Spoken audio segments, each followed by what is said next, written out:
jak się masz? Dartmoor again, as you can probably see.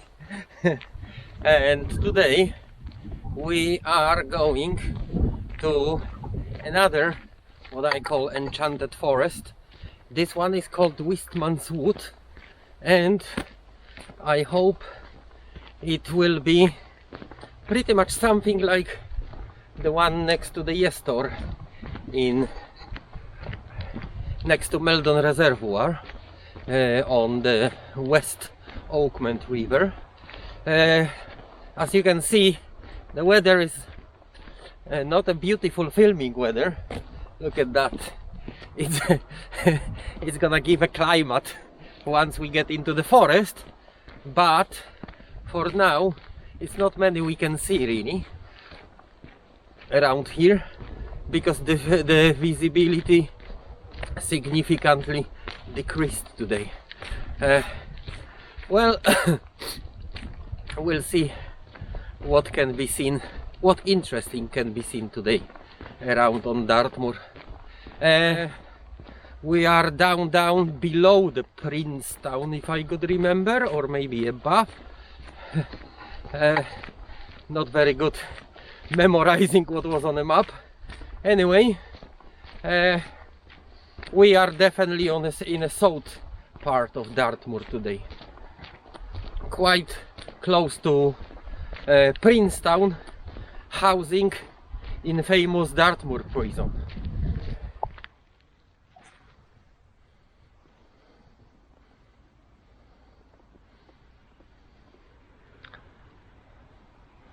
I just wonder, what are those beautiful things? Is that the mushroom, fungi, or is it some different kind of lichens? But yeah, this is the first time I see those particular ones.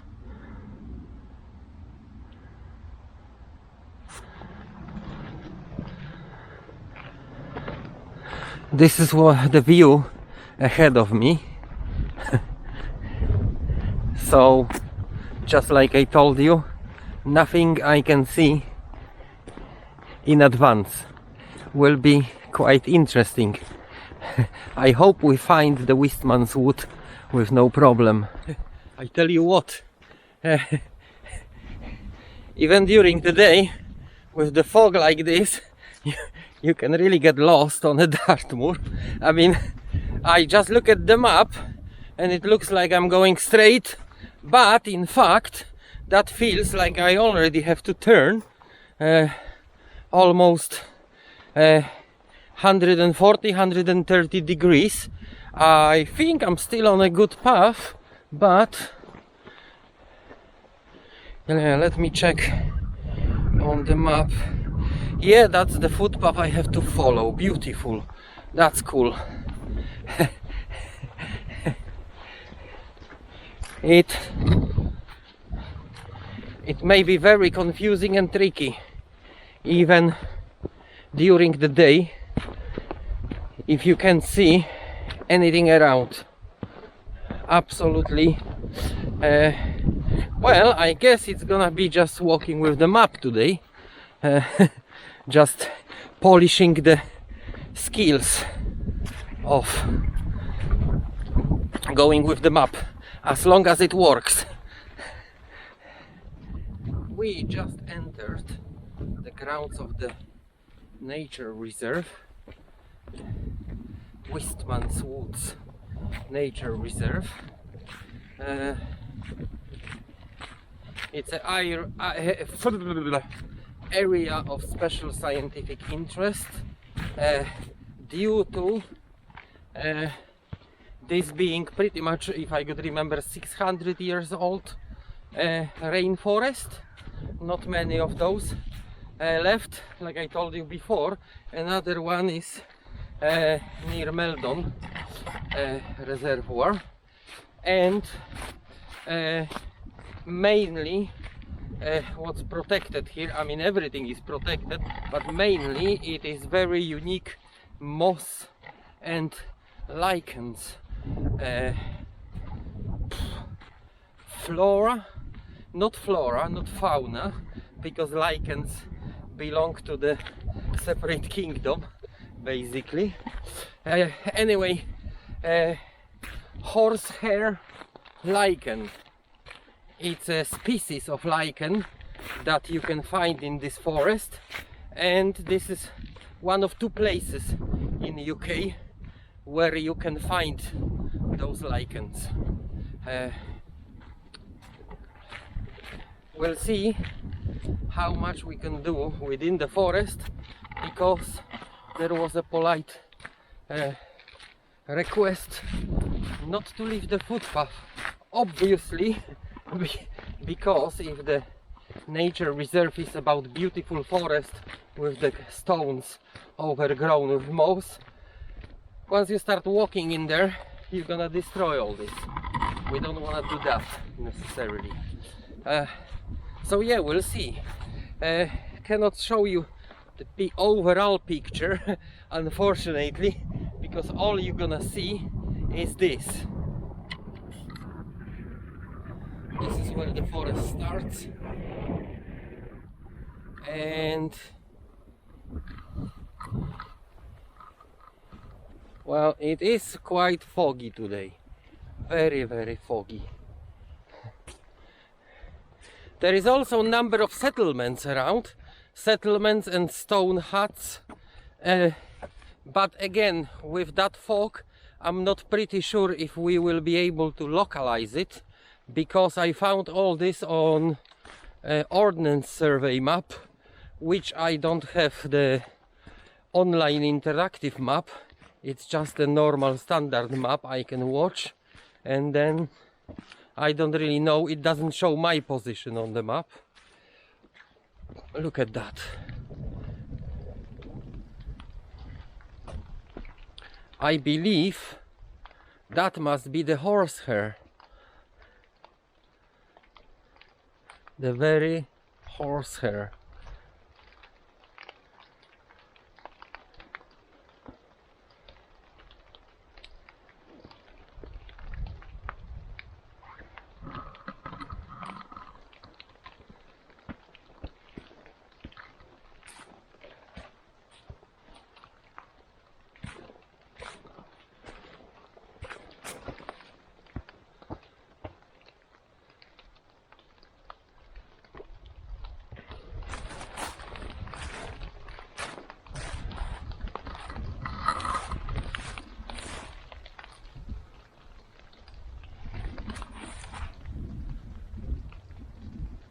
To be honest with you, I can't really see where that footpath is supposed to go around the forest.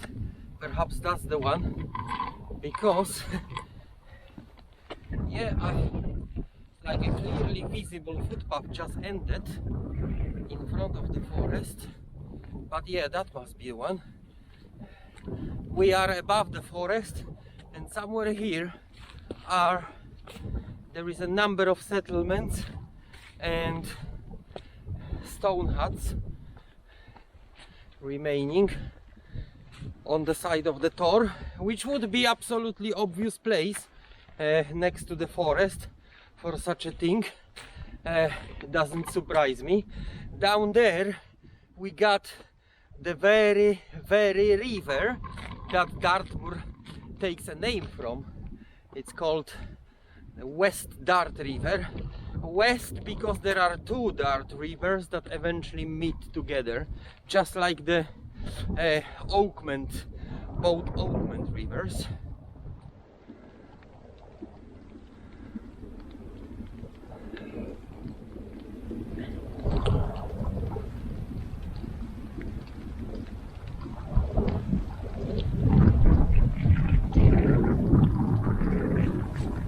It's absolutely beautiful. Perhaps it's a slightly too much of the fog, too much of the fog, killing the picture of the whole. But yeah, look at those stones. They also amazing.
that forest is definitely one of the places where we have to come back in the summer to appreciate everything in a full color with the nice sunny weather. I think today a fog is slightly too big.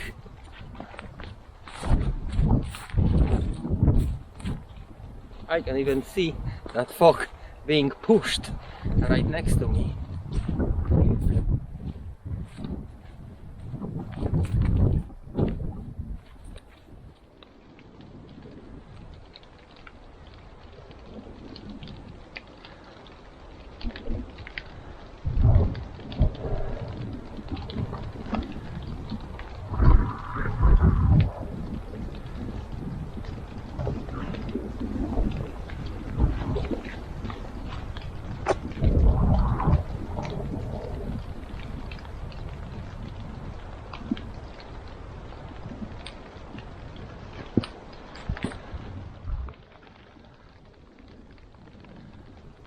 We are pretty much not inside the forest, but slightly deep into. I mean, we didn't damage anything yet. That is as far as we can get in without getting inside, really. As you can see, that's where all the stones, mossy stones, start. But yeah, it is amazing. And to be honest, it feels like in a rainforest. I mean, we don't have a rain, but you can probably hear the fog just condensate on the leaves and keeps on dropping non-stop, constantly, like a rain.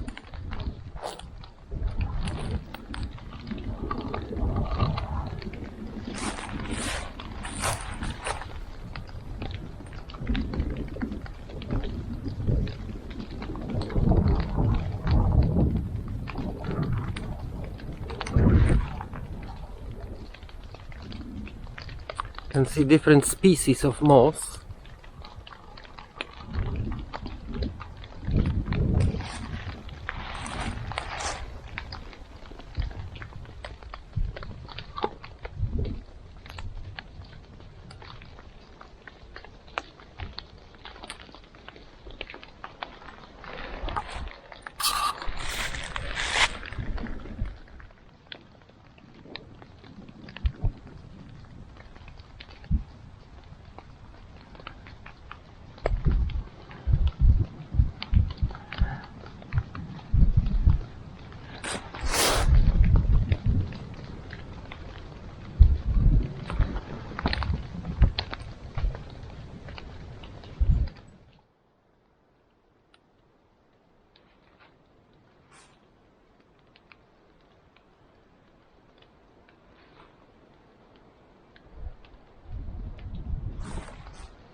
This is absolutely beautiful. Finally, I see my horsehair.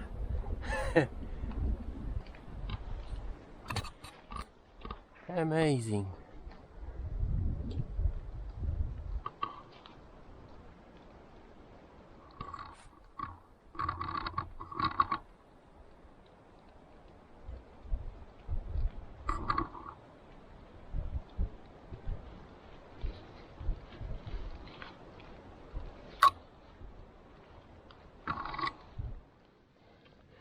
Just found some of it on the ground. Believe me, I didn't touch it. It was just lying here. So basically, what is a lichen? Some people can think it's a plant, but it's not a plant. Lichens are specific cooperation of two species. Since I don't know, that's just a speculation, but semantically, lichen, lycanthropy, just like a werewolf is a human, half wolf, hence maybe that's why the name been given to those organisms, because they are cooperation of the algae and fungi. Specific species of algae living with specific species of fungi gives specific species of lichen. And as you probably know from my previous movies, lichens are very sensitive to the quality of the air, to the degree when you got special scale, lichen scale, where you can see which species are growing around, and you can judge how clear the air is in that area. They are mainly sensitive to, obviously, to the sulfur dioxide, nitrous dioxide, all kind of that substances in the air. Now, question is, when did that cooperation happen? I don't know if we know about it. I don't remember. I didn't read anything about biology for quite a time. However, what I know, both organisms benefit from that cooperation. Algae obviously has a chlorophyll, so it produces food, while the fungi gives algae water and microelements that they use during their living processes. So this is a beneficial cooperation for both sides. Somewhere up here we got those stone huts. However, like I said, I'm really unable to locate it. Oh, I got my internet back. I will try to check on the map. Come on, map. Okay, so I don't have enough internet yet.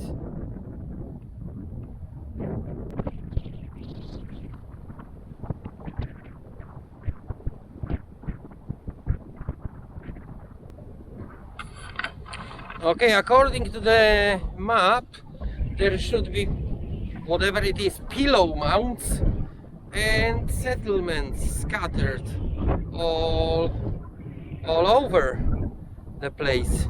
Let's see if we can find anything. I'm just going wild into the moor, I guess, because I cannot see any visible nice footpath in here. So I guess we're gonna walk the horse path, and maybe we're able to localize anything. We'll see.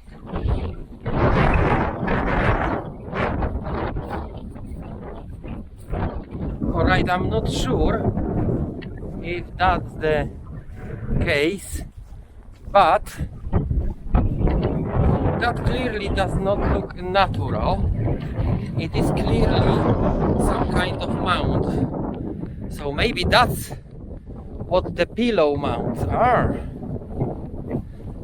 Clearly it looks unnatural, and it has sort of like a tiny ditch around.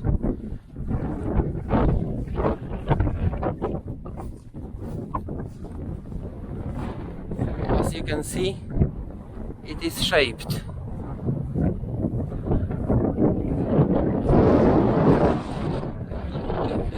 You cannot see a lot really around here.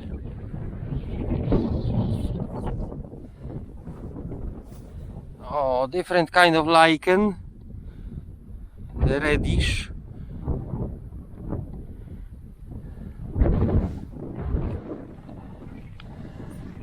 We've been greeted with the presence of the ponies again.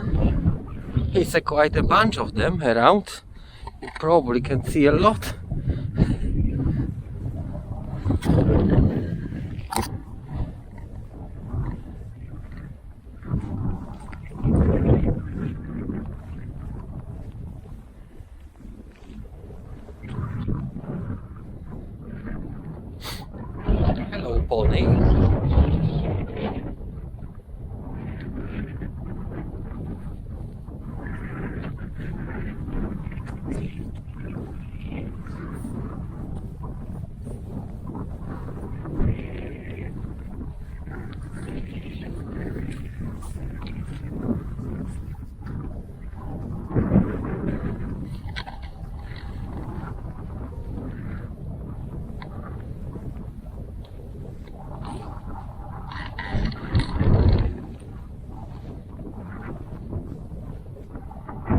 tell you what, it is amazing feeling to be between those wild horses.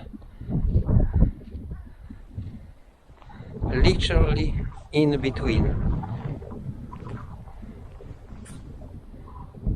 Hello.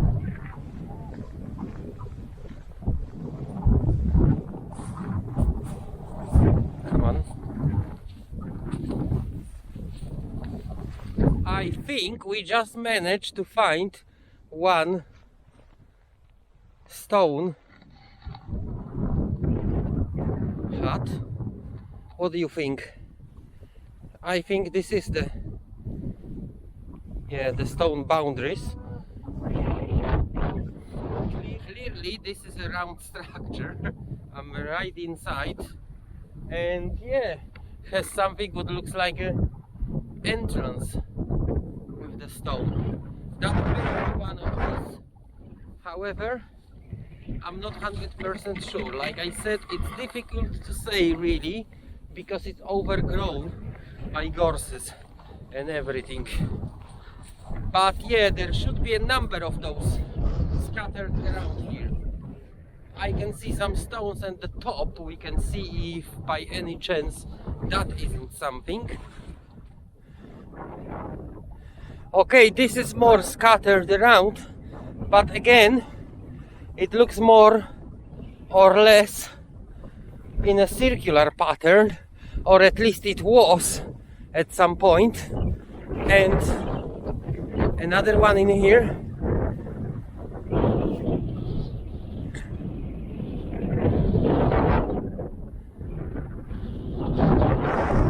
Judging by the size of those stones, you may ask yourself a question: how did the Bronze Age people manage to get those stones like that?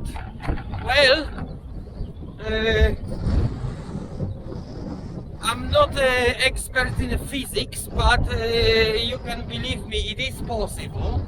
It is not so difficult. In fact, till this day, people in marble quarries in Italy still use those those massive 2 meters by 2 meters or 3 meters by 3 meters by 3 meters cube of marble, the same way they did 400, 500, 600 years ago, when there was no cranes whatsoever. If you don't believe me, just ask yourself a question: how did the obelisk in London, the obelisk in Vatican, and the obelisk, if I could remember, in Louvre in Paris, how did they get there from Egypt without cranes? Here we got another more or less round pile of massive stones.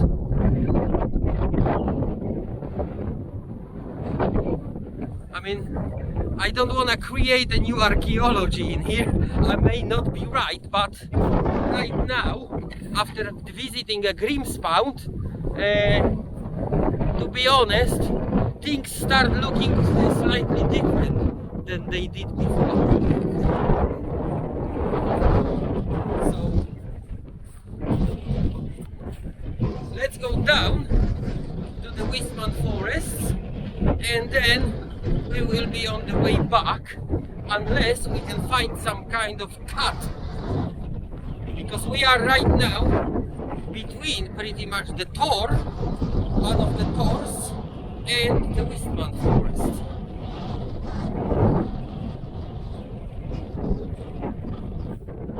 I managed to get online. Finally I got internet back, and yes, that clearly shows this is a settlement. There was a settlement here, not just one hut. As you can see here, there was a settlement in this place. And yes, with a little bit of imagination, you can see clearly where the round stone huts were placed.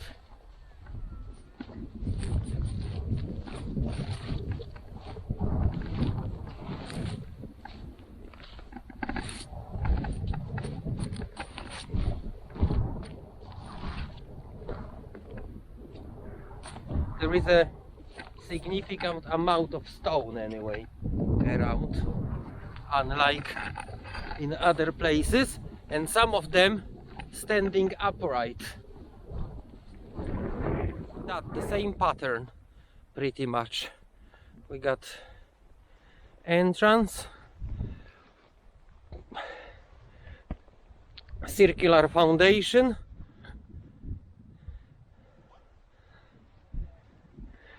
and obviously in the Bronze Age there were some leathers and furs building the walls at the top. Perhaps this one was slightly bigger than the others.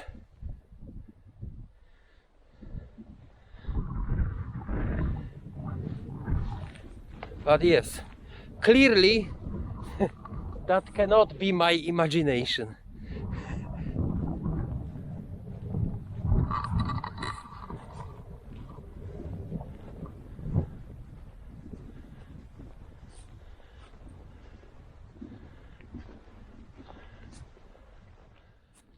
Okay, we are back in the area where I got finally reception, and I just check what is a pillow mount. That didn't give me peace of mind.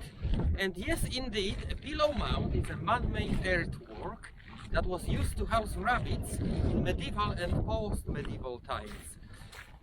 Pillow mount is usually rectangular or oval shaped with a flat top. So yes, that must be a pillow mount, the one we found before. Artificial warrens built to house rabbits, which were farmed for their fur and meat during the medieval and post-medieval period. License was required from the king, which gave the right of free warren, and people who looked after pillow mounts were called warreners.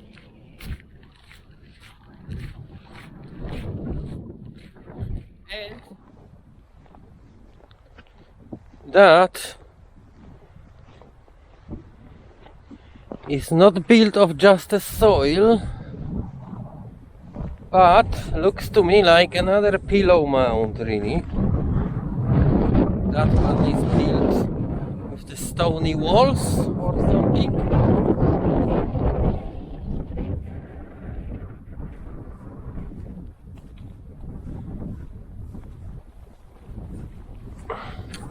It's just a strange structure. Unless it's a place of another settlement.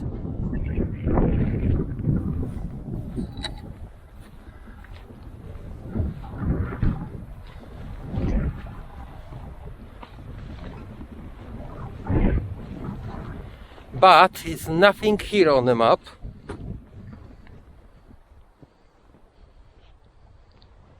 Although it may well be. You can see half circular pattern in stones here.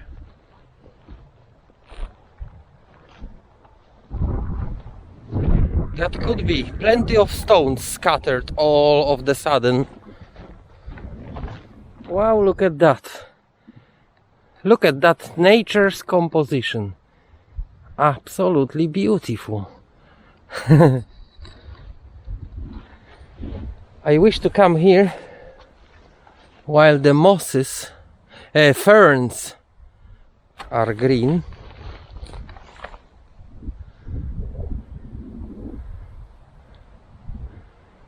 Wow.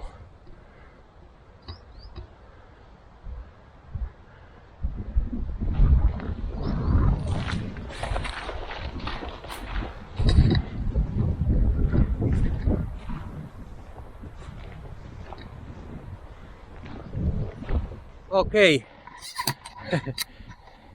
This one is a pillow mount, and this one is definitely on the map, and it's also built of the stones, not just soil.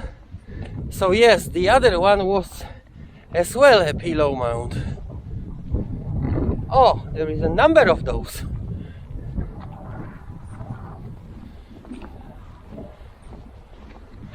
So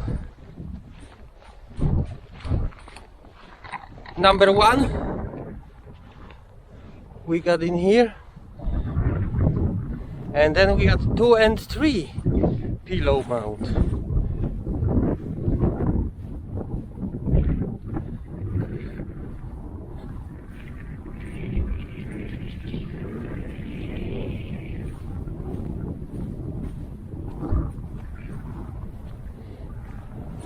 Ha.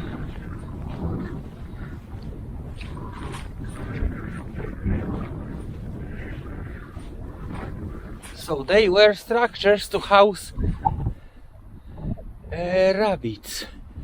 Wow. Somewhere on the other side of the valley is another settlement, but I cannot really locate it from here.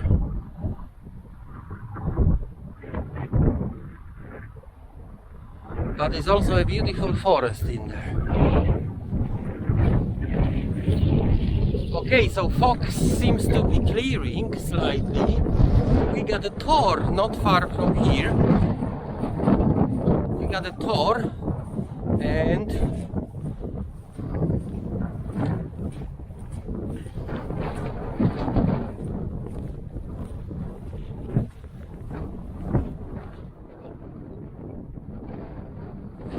this one is called Krukern Tor, and that was a place of special kind of meeting. I will tell you in a second about it. Okay, so that Tor was a place of the Cornish Stannary Parliament, which according to the internet was sort of like a local kind of parliament. Let me just tell you the truth. Officially, it's been called the Convocation of the Tinners of Cornwall. It was the representative body of the Cornish Stannaries, which were chartered in 1201 by King John. In spite of the name Parliament, that wasn't a Cornish National Assembly. However, according to what it says here, because of the big majority, well, I don't know if majority, big portion, perhaps majority of Cornish population were this or that way involved in tin mining and trade. Therefore, it yielded is the proper word? Let me see. Wielded, not yielded, wielded. Considerable power and influenced even the National Cornish Assembly. So that was the place on that Tor where they used to meet and discuss the matters. That's it from the Wistman's woods today. I hope you enjoy it. I did. I may go there slightly too early, therefore it was foggy and we couldn't see a lot in the distance, but I have to say it was a really nice experience wandering over those moors in a fog. It was well, it's difficult to describe. It is quite an experience. Like, for example, you don't know where you're going, and once you encounter Dartmoor ponies, you start feeling like, you know, more relaxed, like you among people around. Back again, I know they're not people, but this is exactly how I did feel in those moments. I didn't exactly know where I'm going. Anyway, Perhaps we found few interesting things connected to the history of Britain, and yeah, that's it. We can now go and search for another beautiful places on Dartmoor. Definitely we will be back here in the summer, perhaps on an e-bike, that let us see more things around. That's it for today. Do not forget to subscribe to my channel, and I see you on another exploration. High five!